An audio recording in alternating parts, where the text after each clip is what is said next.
Cerita novel Perintah Kaisar Naga bab selanjutnya. Ojo lali subrek, like and comment ya, yuk gasken.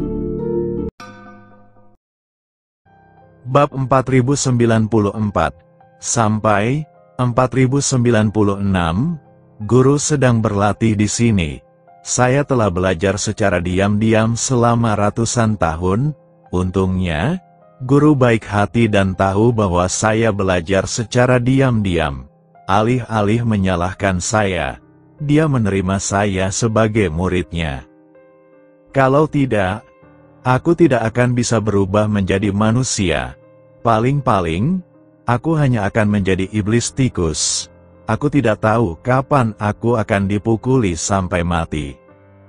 Karena guru telah mempercayakanmu kepadaku, kamu harus belajar dengan giat dan jangan berpikir untuk bermalas-malasan. Kapan kamu bisa menerobos formasi di sekitarnya? Kapan kamu bisa pergi? Pria parubaya itu berkata kepada Chen Ping, "Saya mengerti." Chen Ping tahu bahwa dia tidak dapat melarikan diri dari sini, jadi dia mempelajari seni pola ilahi dengan pikiran tenang. Chen Ping duduk bersila, sementara pria parubaya itu memberitahu Jenderal Chen Ping cara mengukir pola dewa kuno.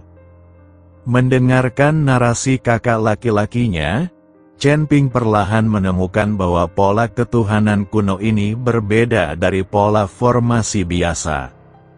Melihat Chen Ping mendengarkan dengan seksama, pria parubaya itu mengangguk puas dan berkata, "Perbedaan antara pola ilahi adalah bahwa pola tersebut dapat diukir dan ditata dalam formasi besar tanpa bergantung pada kekuatan spiritual para biksu."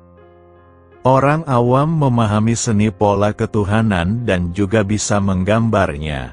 Untuk mengaktifkan pola ketuhanan, Anda tidak memerlukan kekuatan spiritual sebagai medianya. Sekarang saya akan mengajari Anda cara mengukir pola ilahi. Anda harus mengendalikan kesadaran Anda dan jangan pernah menggunakan kekuatan spiritual Anda. Anda perlu menaruh seluruh kesadaran Anda pada pola ketuhanan ini dan membayangkan bahwa Anda adalah bagian dari pola ketuhanan dan seluruh bentukan juga merupakan bagian dari tubuh Anda. Jangan menganggap pola ilahi ini sebagai senjata untuk bertahan melawan musuh. Anda harus menganggapnya sebagai tubuh Anda. Pria parubaya itu memberitahu Chen Ping dengan hati-hati. Chen Ping mendengarkan dengan seksama dan melafalkan kata-kata pria parubaya itu di dalam hatinya beberapa kali. Setelah selesai berbicara, pria parubaya itu melambaikan tangannya, dan kain kuning sepanjang 1 kaki dan lebar beberapa kaki muncul di depan Chen Ping. Ada pola ketuhanan di dalamnya. Kamu bisa berlatih sesuai dengan itu. Setelah mengatakan itu, pria parubaya itu menghilang.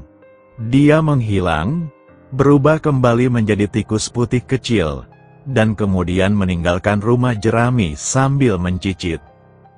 Chen Ping memandangi kain besar berwarna kuning itu. Memang ada banyak pola ketuhanan yang diukir di atasnya. Setiap pola ketuhanan tidak terlalu besar, tetapi ada garis-garis kecil yang tak terhitung jumlahnya di atasnya. Sebuah aturan.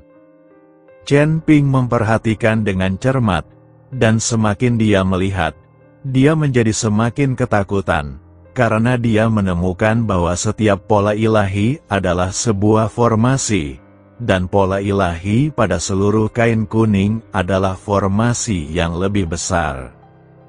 Dengan kata lain, suatu formasi besar terdiri dari banyak formasi kecil, dan di antara formasi kecil tersebut terdapat formasi yang lebih kecil lagi.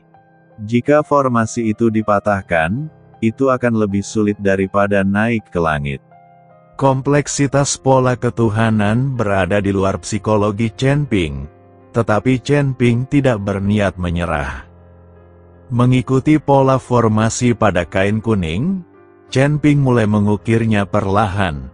Dia menahan napas dan berkonsentrasi, Membuang pikirannya yang mengganggu, Chen Ping terus mengukirnya berulang kali. Waktu berlalu, dan Chen Ping sudah lupa waktu. Saya tidak tahu berapa lama waktu yang dibutuhkan untuk mengukirnya, tetapi Chen Ping hanya mengikuti contoh labu dan melukis semua pola formasi pada kain kuning. Saat ini, Chen Ping merasa seluruh tubuhnya kelelahan. Meskipun dia tidak menggunakan kekuatan spiritual, konsentrasi jiwanya membuat seluruh tubuh Chen Ping sangat lelah. Setelah bersantai, Chen Ping terjatuh. Sekarang Chen Ping tidak memperhatikan apakah rumah jerami ini bobrok. Melihat atap pemancar cahaya dan bintang-bintang di luar, Chen Ning berbaring dengan tenang. Namun segera, Chen Ping menemukan bahwa yang berkedip di luar atap bukanlah bintang, melainkan sepasang mata. Mata ini mulai memerah dan melayang di udara. Tidak ada tubuh yang terlihat, hanya sepasang mata yang tampak menatap Chen Ping melalui celah. Chen Ping mengerutkan kening dan dengan cepat berdiri dan melihat dengan hati-hati. Sepasang mata terus mendekati Chen Ping, dan seluruh rumah jerami dipenuhi dengan cahaya merah redup. Saat mata ini terus mendekat, formasi di sekitar rumah jerami diaktifkan, dan sinar cahaya menyelimuti rumah jerami itu. Orang-orang ini melihat formasi yang diaktifkan dan tidak terus mendekat. Dia terus menatap Chen Ping dengan mata itu, yang membuat kulit kepala Chen Ping mati rasa. Namun, karena adanya penghalang formasi, Chen Ping menghela nafas lega, karena dia masih belum tahu milik siapa mata merah itu. Jika itu adalah beberapa monster, Chen Ping tidak takut, tetapi jika itu adalah beberapa pembudidaya iblis, dan para pembudidaya iblis tidak lemah, maka itu akan merepotkan. Tapi setelah beberapa saat, orang-orang ini tidak mendekat lagi, yang membuktikan bahwa lingkaran sihir ini benar-benar membuat takut orang-orang ini. Melihat pemandangan ini, Chen Ping berhenti peduli. Setelah menarik napas dalam-dalam, dia mulai berlatih pola ilahi. Saat Chen Ping menulis berulang kali, Chen Ping menjadi semakin mahir. Dan kecepatan penyelesaian pengukiran ke-200 jelas jauh lebih cepat daripada yang pertama kali.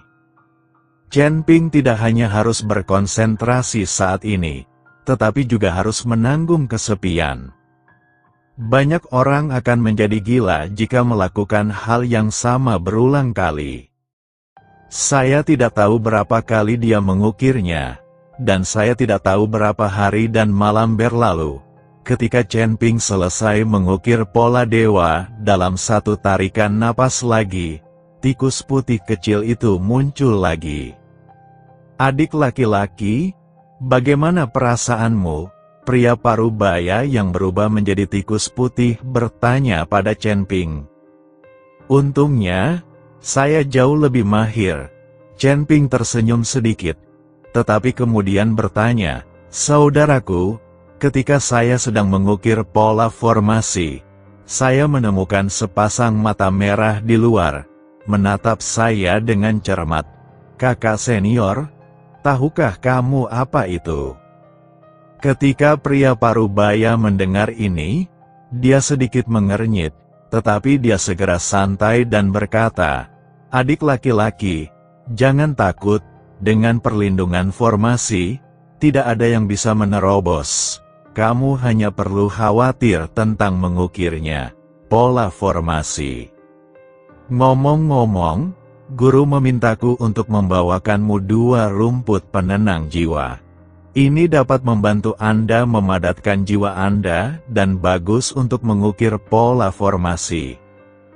Pria parubaya itu memberi Chen Ping 2 rumput peri, yang terlihat sangat berharga. Kakak senior, terima kasih guru untukku. Chen Ping menyingkirkan rumput ubur-ubur itu tanpa basa-basi. Pria parubaya itu tidak berkata apa-apa lagi dan segera pergi, dan sepertinya dia akan pergi dengan tergesa-gesa. Chen Ping tahu bahwa kakak laki-laki ini pasti tahu apa itu sepasang mata itu. Mungkin dia takut dia akan menjadi penakut dan pikirannya akan terpengaruh. Jadi dia tidak mengatakan apa-apa. Tapi apapun itu tidak akan mempengaruhi Chen Ping. Chen Ping hanya bisa mengukir pola ilahi. Duduk dengan tenang, Chen Ping menyempurnakan 2 rumput penenang jiwa. Dan setelah pria parubaya itu pergi, tubuhnya langsung menghilang. Segera dia muncul di puncak gunung, dan leluhur dari pola ilahi juga berada di puncak gunung ini. Tuan, seperti yang Anda duga, iblis formasi memang muncul. Tetapi mereka diblokir oleh formasi dan tidak membuat gerakan drastis apapun. Pria parubaya itu berkata dengan heran, "Saya tahu orang-orang ini tidak akan menyerah.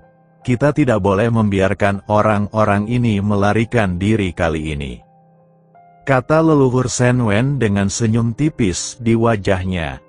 "Tuan, bagaimana Anda tahu bahwa adik laki-laki ini pasti bisa menarik orang-orang dari Arai Demon?" Pria parubaya itu bertanya dengan bingung, karena garis keturunannya berbeda dari kita. Jika dia terus mengukir pola formasi, orang-orang dalam formasi iblis pasti bisa merasakannya. Dan mereka juga akan mengambil risiko demi garis keturunan khusus ini. Ini juga kesempatan kita. Nenek moyang pola ilahi menjelaskan, "Ya, saya juga memperhatikan bahwa ada beberapa jenis aura di tubuh adik laki-laki saya, termasuk aura setan. Aneh sekali, bagaimana seseorang bisa memiliki aura 3 ras sekaligus," kata pria parubaya. Nenek moyang Shen Wen hanya tersenyum dan tidak mengatakan apapun. Chen Ping tidak tahu apa-apa saat ini, jadi dia bekerja keras untuk mengukir pola ketuhanan dan terus menggunakan jiwa ketuhanannya untuk merasakan. Awalnya, Chen Ping menghafal dengan menghafal dan menyalin labu, tetapi sekarang Chen Ping sedang mengukir pola ketuhanan sambil merasakan misteri dalam pola ketuhanan.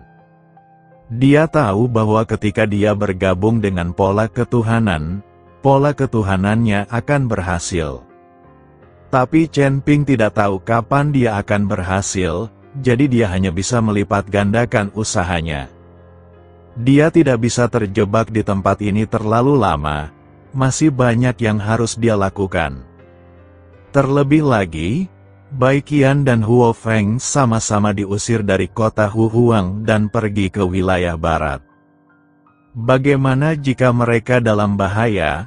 Sekarang mereka semua adalah wanita Chen Ping, dan Chen Ping tidak akan membiarkan mereka dalam bahaya. Setelah Chen Ping mengukir pola ilahi berkali-kali, ketika dia berbaring di gubuk jerami untuk beristirahat, mata merah muncul lagi, dan kali ini, terlihat jelas ada sesuatu yang aneh di mata merah. Tirai cahaya formasi di sekitarnya terbuka, mengisolasi sepasang mata ini dari luar. Chen Ping sangat bingung di dalam hatinya, ada apa yang selalu menatapnya dari dekat. Chen Ping mencoba menggunakan mata Tianming untuk melihat lawan dengan jelas. Tetapi mata Tianming tidak mampu menembus formasi di sekitarnya. Saya harus mengatakan bahwa formasi pola ilahi memang kuat. Jauh lebih kuat daripada formasi rune yang diukir dengan kekuatan spiritual. Chen Ping hanya menutup matanya, tidak melihat apapun, beristirahat dengan baik, dan kemudian melanjutkan mengukir pola ilahi. Dengan setiap ukiran, pemahaman Chen Ping tentang pola ilahi semakin dalam. Dan karena rumput penekan jiwa, Chen Ping merasa kekuatan pikiran jauh lebih kuat. Setiap kali dia mengukir, Chen Ping dengan sengaja memasukkan kekuatan pikiran ke dalam pola ilahi secara perlahan. Saat ini, Chen Ping sudah merasakan menyatu dengan pola ketuhanan. Setiap kali dia mengukir pola ketuhanan, dia merasakan pola ketuhanan itu seperti pembuluh darah di tubuhnya, dan aliran kekuatan pada pola ketuhanan itu seperti aliran darah. Aliran darah. Hubungan antara setiap pola ilahi secara bertahap juga mulai menjadi jelas bahwa beberapa pola ketuhanan yang tampaknya tidak berhubungan tampaknya dihubungkan oleh kapiler yang tak terhitung jumlahnya di tengahnya. Saat ini, pola dewa tidak lagi terlihat seperti benda mati, tetapi lebih seperti manusia hidup dengan daging dan darah. Namun, Chen Ping belum sepenuhnya menguasai fusi. Jadi yang bisa dia rasakan hanyalah bulu dan daging. Saya tidak tahu berapa lama, tetapi pria parubaya itu datang lagi. Kali ini dia tidak membawa ramuan apapun, melainkan sebotol anggur enak dan makanan. Meskipun dengan tingkat kekuatan Chen Ping, meskipun mereka tidak makan atau minum, itu tidak masalah sama sekali. Namun minum alkohol dan makan daging bukanlah solusi makanan dan pakaian, melainkan perasaan yang Anda inginkan. Adik laki-laki, istirahatlah, guru memintaku membawakan anggur dan daging yang enak untuk diminum bersamamu. Pria parubaya itu meletakkan makanan dan anggur di atas meja tua dan berkata, Chen Ping mengangguk dan mulai makan dan minum bersama pria parubaya itu. Meskipun mereka berdua belum pernah bertemu satu sama lain, Chen Ping memiliki kesan yang baik terhadap apa yang disebut kakak laki-laki di depannya. Melalui percakapan, Chen Ping juga mengetahui bahwa kakak laki-lakinya yang telah berubah dari seekor tikus putih kecil bernama Baiju. Nama ini diberikan oleh nenek moyang pola ilahi. Kakak Bai, aku ingin tahu bagaimana kabar Gu Tianchao. Chen Ping bertanya pada Bai Chai. Chen Ping masih mengkhawatirkan Gu Tianchao, karena dia berjanji pada Gu Tianchao untuk membantunya menjadi pemimpin sekte, dan dia bisa mendapatkan giok darah. Jika Gu Tianchao tidak bisa menunggu lebih lama lagi dan mengambil tindakan sendiri, bagaimana Chen Ping bisa mendapatkan giok darah saat itu? Adik laki-laki, apakah kamu masih memikirkan tentang giok darah? Bai Chai berkata sambil tersenyum. Chen Ping tertegun sejenak, lalu berkata dengan canggung, Saudara senior Bai, bagaimana kamu mengetahui hal ini? Hahaha. Ada beberapa hal tentang sekte Liang Yi yang luput dari pandangan guru. Tapi jangan khawatir, Gu Tianchao sangat baik. Kamu mengerahkan seluruh energimu untuk mempelajari pola ketuhanan sekarang. Ketika kamu selesai dan pergi dari sini, yang perlu kamu lakukan terhadap sekte Liang Yi adalah membuka mulutmu. Bai Chai tertawa keras.